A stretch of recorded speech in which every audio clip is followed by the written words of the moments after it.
I assume you're here because you're interested in steampunk and possibly novellas, and most importantly, my steampunk novella entitled Cloudbreaker.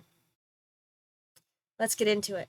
Have you ever wondered what would happen if the British didn't take over lots of the known world during like the 1800s? The Victorian era was a really bad time for people. It's talked about as this ideal sort of time, but in reality, it was really kind of gross. The Victorians were not as enlightened as they claimed to be, and they definitely weren't as diverse. And they had really, really bad and dangerous ideas about the xenophobic mentality, but also the conqueror's mentality. And, when they took over India and other countries, they really tried hard to impose their beliefs and their culture onto completely different cultures.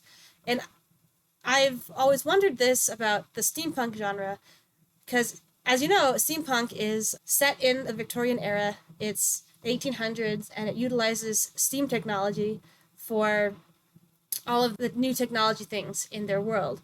So, in a sense, it kind of romanticizes this colonialism and this abuse of other people by the British Empire.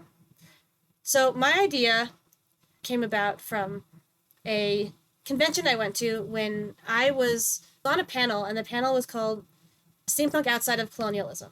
And when I was on this panel, the whole talk was, what kind of steampunk could we have that wouldn't be Victorian in nature, that wouldn't idolize the white people essentially stealing other people's technology or overriding their cultures. Unfortunately, the moderator of this panel was a pretty terrible moderator in that they were really into Victoriana, and they actually made a role-playing game based on this idea. So I don't know why they were the moderator of this panel talking about non-Victorian steampunk, but whatever. It was so bad that he started arguing with the audience, and I got on my phone at one point under the panel table because I just couldn't contribute without being angry. After this convention was over, I actually wrote a blog about this non-colonial steampunk, and then my friend who runs the podcast Writers Drinking Coffee saw the blog and asked to interview me about this topic. Well, that all comes to a head when in February I was really ticked about my current cyberpunk series. It needed a lot of work, and I was just kind of over it, but I still wanted to utilize a creative outlet. So in that case, I'm like, I'm going to write a short story. Well, the short story ended up morphing into a whole serial of novellas that involves a non-British colonial take on steampunk.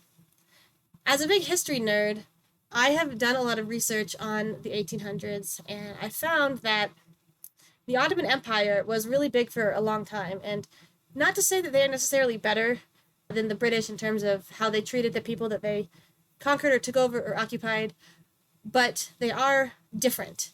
And as such, I thought it would be interesting to explore the differences in what their steampunk would look like.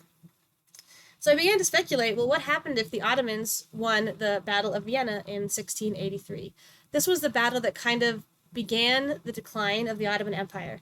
They lost the battle, and shortly after they lost Hungary and gave it to Austria, and then they sort of got pushed back into Istanbul in the Middle East, and eventually several hundred years later, but still a slow decline to where they are today.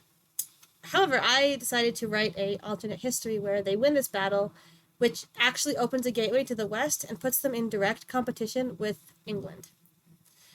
My novel is set in this time frame where there is this war going on between England and the Ottomans. It's been a couple hundred years since they won Vienna, and they've pushed their way pretty far west. They're battling probably over France or somewhere along the coast, heading toward the British Isles. This war is the background of my story, and it will probably have other contributing factors, like, for instance, in my speculative history, Queen Victoria does not survive Prince Albert for 60 years or whatever. She actually follows him in death pretty soon after, and that leaves her incompetent son, Albert, who takes on the name of Edward, historically, and he's not a very good ruler, which would also lead them to have not as much success in conquering other places because he doesn't really know what he's doing. So that is the background of my story. It starts off in China, in a small town in the Sichuan region called Ya'an. And in Ya'an, we meet the character Jean, who's an orphaned shipbuilder's apprentice. He is a debtor. He's taken on the debt of his father upon his father's death, and is introduced to the crew of the ship called the Cloudbreaker when it literally crashes in his backyard. The crew of the Cloudbreaker go to his master, the airship builder, Master Yi, to get a new ship so they can continue on their journey to the capital of the empire, which in this case is Istanbul. His mechanical aptitude quickly impresses the captain, and she invites him to replace their wounded engineer in the journey, but Zane cannot do this because of the debt he owes to his master. Then things get more complicated when Jean finds a peculiar device in the wreckage that looks like no technology he's ever seen. This is a technology destined for the Empire. It's not Imperial made, which is the basis of my steampunk technology, but it is something much more simplistic that performs a much more complicated function. And this device is not only sought out by the crew of the Cloudbreaker, this airship going to Istanbul, but is sought out by others, dangerous mercenaries, and the British, and has this prophecy to help with the war efforts. And each side of the war are looking for this device to essentially be able to win and or stop the war. This technology, there's a twist in that it is not of this earth. And thus our characters are going to set off on a mission within these 7 novellas, finding pieces of this device to assemble and create the ultimate whatever to stop the war. My first installment is an origin story. It's kind of a getting to know you novella, and it will be followed up by more books. So yeah, that's the story. I hope you're all as excited as I am. Stay tuned for more.